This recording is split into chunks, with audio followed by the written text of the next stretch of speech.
155 participantes que vão sair aqui da Catedral de Maringá e vão até Londrina. 24 horas para chegar, largada às 19. Bora lá que às 19 a gente tem que estar em Londrina.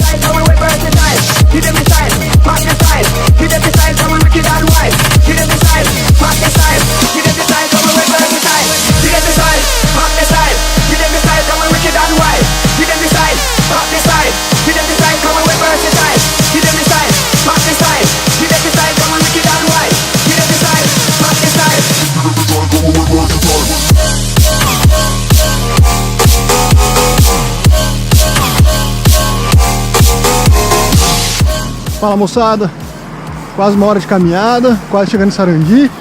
Antes que escureça, vou aproveitar para explicar para vocês o que é o desafio. Bom, o desafio das catedrais não é uma competição, primeiro ou último lugar ganha a mesma coisa. Na verdade é uma peregrinação nos moldes do caminho de Santiago de Compostela. E a gente tem que cumprir esse desafio em 24 horas.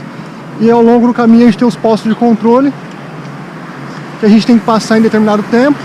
Eles também são nossos postos de apoio. Então vamos lá, que ainda tem muito pela frente. Foram 6 km de caminhada até agora. Bora lá. Daqui a pouco é zona rural e à noite.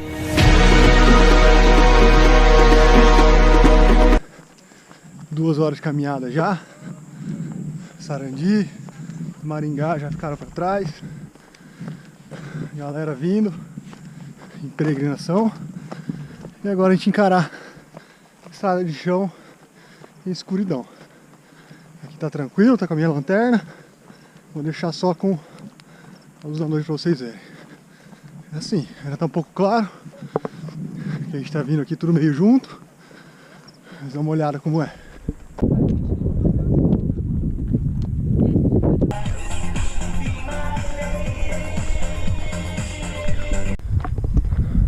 Quase 4 horas de caminhada.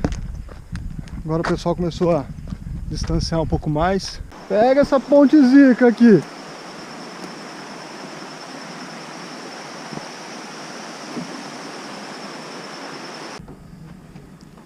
Fala moçada.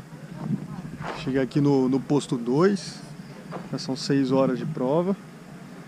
E eu acabei subestimando aqui a brincadeira. O desafio das catedrais muito mais difícil do que eu pensava, o percurso bem difícil. E como teve o meio Iron há pouco tempo, a perna não aguentou muito.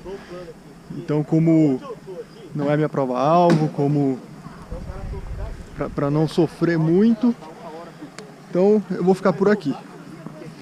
Foi bem pesado esse retorno, depois da prova lá de Cartagena, o descanso não foi ideal, a semana inteira foi quase que acordando 5 horas da manhã todo dia. E aqui o corpo pegou, eu nunca fui acostumado a fazer exercício nesse horário. Então, o desafio para mim vai ficar por aqui. E o ano que vem vamos tentar de novo. E sem ter um meio Iron tão perto assim. Valeu, moçada! Bom, hoje eu quero conversar com vocês sobre recuperação.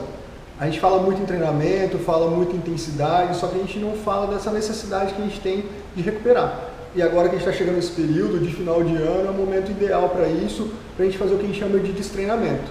Bom, falando no meu caso, esse ano foi um ano bem intenso. Eu tive uma série de provas longas, foram 4 maratonas, foi a minha estreia no triatlo e foi logo na distância de meio Ironman, e eu fiz 4 nesse ano. E agora, nesse mês de dezembro, eu participei há 2 semanas atrás do meu Ironman de Cartagena e menos de 2 semanas depois eu fiz a minha inscrição também para um desafio, uma peregrinação no caso, de 120 quilômetros que envolveu a ida da Catedral de Maringá até a Catedral de Londrina. E essa questão de ser uma caminhada, uma peregrinação acabou me enganando, eu acabei subestimando esse desafio e chegou lá na prova com mais ou menos 30 quilômetros, eu senti, o corpo cobrou e eu não consegui continuar. Então eu deixo essa dica para vocês agora, que é: façam a periodização, mas façam esse planejamento de recuperação também. Períodos de treinamento são extremamente válidos. A gente, quando vem num processo ali de melhoria constante de performance, de composição corporal, quando a gente dá essa parada, por mais que a gente piore um pouquinho, a hora que a gente volta a apertar nos cuidados, nosso corpo responde de uma forma mais rápida, de uma forma ideal ao treinamento que vai ser colocado. Então, até mesmo para minimizar qualquer tipo de incidência de dor e de lesão, a gente precisa passar por esses períodos. Quem realiza o treinamento com a gente aqui no Sparco sabe que a gente faz sempre a periodização, a gente tem ali o período de condicionante, de choque, regenerativo, e a gente sempre coloca isso de forma mensal. Mas pensando num planejamento um pouco mais longo, esses meses ali de final de ano, dezembro, janeiro, a gente colocar o treinamento são extremamente relevantes. Então agora, tire esse tempo para descansar e começar já a planejar essas provas para 2018. Então a gente tem que fazer a periodização, a gente tem que pensar no treinamento, tem que pensar em chegar na nossa prova-alvo com a melhor performance possível, mas para que a gente tenha uma melhoria constante de composição corporal, uma melhoria constante de performance e também minimizar qualquer tipo de dor e lesão, a gente precisa recuperar também. Então nesse período eu não fui até o final, vocês vão poder acompanhar um pouquinho de como foi essa prova. Eu não sei ali se o pé ainda estava sensível por causa dessa prova do meio Ironman, mas eu comecei a sentir um desconforto, uma sensação de esforço muito grande pelo período que eu estava e por eu ter participado já de distâncias maiores do que essa, então eu realmente senti ali na pele o corpo cobrando essa necessidade de descanso. E é o que eu estou fazendo nesse período, dando uma baixada nesse meu nível de treino, descansando realmente, até me alimentando um pouco mais do que o habitual, para agora planejar esse período de 2018 e começar a apertar os treinamentos de forma ideal.